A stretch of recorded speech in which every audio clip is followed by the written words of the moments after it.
C'est au moment de l'expansion de la carte, en fait, que ça galère un peu pour trouver un sens parce que ça n'existait pas dans la réalité de cette carte-là. C'était dichotomique avant.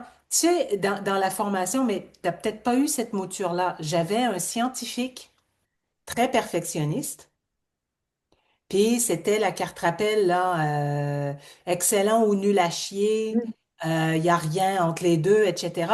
Puis ça s'est éclairci quand il a pu trouver ce que je croyais binaire est en fait un spectre. Il a trouvé des mots, justement, il est passé un peu par l'intellectuel, OK? Mais ça lui a permis de mettre des mots pour mettre à jour sa carte, pour réécrire sa carte avec la nouvelle vérité émotionnelle. Et c'est là où il galère, OK? Et il y a cette espèce d'entre-deux qui se passe quand la transformation est en train d'arriver, OK? Il y a cette espèce d'entre-deux qui arrive où est-ce que on veut juxtaposer la PPS, la vérité émotionnelle, avec le matériel contradictoire, mais ça évolue vers une nouvelle vérité Mm. émotionnelle, OK? Qui est celle qui réécrit et remplace l'ancien schéma. Mm. OK? Et il y a vraiment, c'est une transformation, hein? Et il y a cette espèce de déroulé qui est là où est-ce que, à un moment donné, on n'est plus en train de juxtaposer, mais on est en train de trouver les bons mots pour aller nommer le nouveau sens. Mm.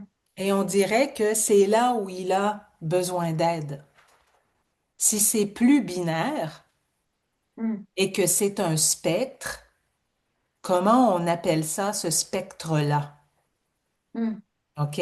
Quand OK, c'est pas tous les domaines de ma vie qui s'écroulent d'un coup, mais alors, qu'est-ce que je fais? Quel sens je vais donner au fait que je suis en train de vivre une expérience dans un domaine important de ma vie et que ça échoue ou ça fonctionne pas?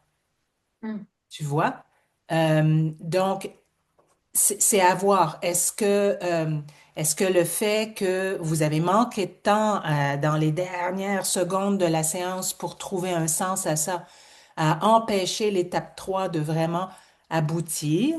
Ou est-ce que au final, c'était juste là, puis ça s'est placé dans les moments après la séance, les heures après la séance? Peut-être, Mm. je veux dire, sa fenêtre de consolidation, quand même, elle avait un bon 4-5 heures après.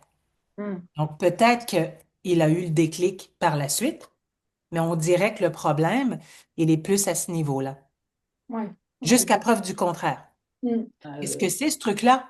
Mm. Extraterrestre, là, à mon monde de signification. Mm. Mm. OK? Si c'est pas, c'est ça. Si on n'appelle pas ça comme ça, comment on appelle ça alors? Mm. C'est il avait besoin d'un peu plus de temps. Puis il Mm. avait besoin de cette aide-là. C'est exactement comme Lisa Feldman Barrett l'illustre avec son fameux python, là. As-tu vu ça dans son TED Talk? Elle présente une image qui est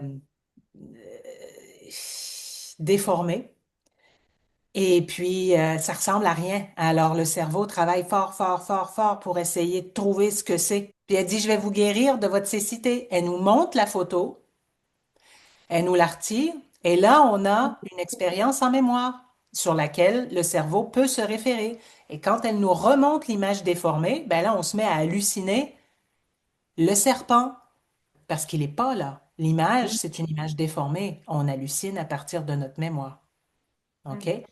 Donc, quand il n'y a pas de référence, Mm. c'est comme au premier stade. OK? Et ils ont besoin de notre aide ils ont besoin qu'on leur montre la vraie photo pour pouvoir avoir un référent en mémoire après.